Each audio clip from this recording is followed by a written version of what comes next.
ಶುಭೋದಯ ವಿದ್ಯಾರ್ಥಿಗಳೇ, ತಮಗೆಲ್ಲರಿಗೂ ಮತ್ತೊಂದು ಸಾರಿ ಈ ಕನ್ನಡ ಅಂತರ್ಜಾಲಕ್ಕೆ ಪಾಠಕ್ಕೆ ಸ್ವಾಗತವನ್ನು ಕೋರ್ತಾ ಇದ್ದೇನೆ. ಇವತ್ತು ಕನ್ನಡ ವ್ಯಾಕರಣದಲ್ಲಿ ಮುಖ್ಯವಾದ ಅಂಶ ಸಂಧಿಗಳ ಬಗ್ಗೆ ನಾವು ಕಳೆದ ತರಗತಿಯಲ್ಲಿ ತಿಳ್ಕೊಂಡಿದ್ವಿ. ಸಂಧಿಗಳು ಅಂದರೆ ಎರಡು ಅಕ್ಷರಗಳು ಕಾಲ ವಿಳಂಬವಿಲ್ಲದೆ ಅರ್ಥ ಕೆಡದಂತೆ ಬಂದು ಸೇರುವುದನ್ನು ಸಂಧಿ ಅಂತ ಕರೀತಾರೆ. ಅಂದರೆ ಎರಡು ಅಕ್ಷರಗಳು ಸೇರಿ ಅರ್ಥ ಕೆಡದಂತೆ ಹೊಸ ಅಕ್ಷರ ಬಂದರೆ ಅದನ್ನು ಸಂಧಿ ಅಂತ ಕರೀತಿದ್ದರು. ಈ ಸಂಧಿಗಳಲ್ಲಿ ಎರಡು ವಿಧ, ಒಂದು ಕನ್ನಡ ಸಂಧಿ, ಇನ್ನೊಂದು ಸಂಸ್ಕೃತ ಸಂಧಿ. ಕನ್ನಡ ಸಂಧಿಗಳ ಬಗ್ಗೆ ತಿಳ್ಕೊಂಡಿದ್ದೀವಿ. ಕನ್ನಡ ಸಂಧಿಗಳಲ್ಲಿ ಮೂರು ವಿಧ: ಲೋಪ ಸಂಧಿ, ಆಗಮ ಸಂಧಿ ಮತ್ತು ಆದೇಶ ಸಂಧಿ. ಇವು ಮೂರರ ಬಗ್ಗೆ ನಾವು ಕಳೆದ ತರಗತಿಯಲ್ಲಿ ತಿಳ್ಕೊಂಡಿದ್ದೀವಿ. ಈಗ ಎರಡನೇದು ಸಂಸ್ಕೃತ ಸಂಧಿಗಳ ಬಗ್ಗೆ ತಿಳಿದುಕೊಳ್ಳೋಣ. ಈ ಸಂಸ್ಕೃತ ಸಂಧಿಗಳು, ಸಂಸ್ಕೃತ ಅಂದ್ರೇ ಅರ್ಥ ಸಂಸ್ಕೃತ ಶಬ್ದಗಳು ಸೇರಿ ಹೊಸ ಶಬ್ದ ಅಥವಾ ಹೊಸ ಅಕ್ಷರ ಬಂದರೆ ಅದನ್ನು ನಾವೇನಂತ ಕರಿತೀವಿ? ಸಂಸ್ಕೃತ ಸಂಧಿಗಳು ಅಂತ ಕರಿತೀವಿ. ಸೊ ಸಂಧಿ ಆಗುವಾಗ ಎರಡು ಪದಗಳು ಸಂಸ್ಕೃತ ಪದಗಳಾಗಿದ್ದರೆ, ಅಂದರೆ ಅರ್ಥ ಕೆಡದಂತೆ ಎರಡು ಸಂಸ್ಕೃತ ಪದಗಳು ಸೇರಿ ಹೊಸ ಸಂಸ್ಕೃತ ಪದ ಅಂದರೆ ಹೊಸ ಅಕ್ಷರ ಬಂದರೆ ಅದನ್ನು ನಾವು ಸಂಸ್ಕೃತ ಸಂಧಿ ಅಂತ ಕರಿತೀವಿ. ಸಂಧಿಯಾಗುವ ಎರಡು ಪದಗಳು ಸಂಸ್ಕೃತವಾಗಿದ್ದರೆ, ಅಂದರೆ ಎರಡು ಪದಗಳು ಪೂರ್ವ ಪದ ಉತ್ತರ ಪದ ಎರಡೂ ಸಂಸ್ಕೃತ ಆಗಿದ್ದರೆ ಅದನ್ನು ಸಂಸ್ಕೃತ ಸಂಧಿ ಅಂತ ಕರಿತೀವಿ.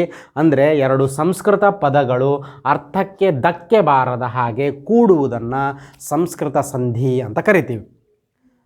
ಅರ್ಥ ಕೆಡಬಾರದು, ಸಂಸ್ಕೃತ ಪದಗಳು ಸೇರಿ ಅರ್ಥ ಕೆಡದಂತೆ ಸೇರುವುದನ್ನು ಸಂಸ್ಕೃತ ಸಂಧಿ ಅಂತ ಕರೀತಾರೆ.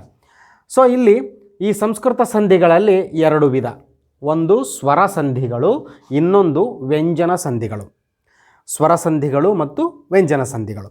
ಈ ಸ್ವರ ಸಂಧಿಗಳಲ್ಲಿ ಮತ್ತು 4 ವಿಧ, ವ್ಯಂಜನ ಸಂಧಿಗಳಲ್ಲಿ ಮತ್ತು 3 ವಿಧ.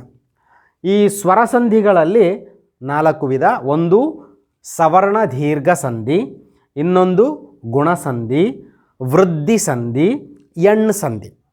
ಅರ್ಥ ಮಾಡ್ಕೊಳ್ಳಿ, ಸಂಸ್ಕೃತ ಸಂಧಿಗಳಲ್ಲಿ 2 ವಿಧ: ಸ್ವರ ಸಂಧಿಗಳು ಮತ್ತು ವ್ಯಂಜನ ಸಂಧಿಗಳು. ಸ್ವರ ಸಂಧಿಗಳಲ್ಲಿ 4 ವಿಧ: ಮೊದಲನೇದು ಸವರ್ಣ ದೀರ್ಘ ಸಂಧಿ, ಗುಣಸಂಧಿ, ವೃದ್ಧಿ ಸಂಧಿ, ಎಣ್ ಸಂಧಿ. ಇನ್ನು ಎರಡನೇ ವಿಧ ವ್ಯಂಜನ ಸಂಧಿಗಳು.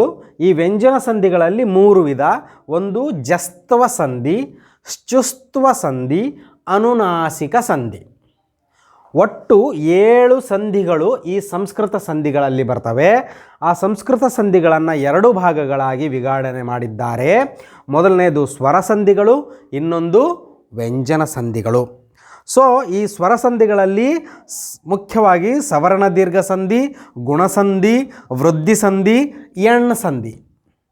ಮತ್ತು ವ್ಯಂಜನ ಸಂಧಿಗಳಲ್ಲಿ 3 ವಿಧ: ಒಂದನೇದು ಜಸ್ತ್ವ ಸಂಧಿ, ಶ್ಚುಸ್ತ್ವ ಸಂಧಿ, ಅನುನಾಸಿಕ ಸಂಧಿ.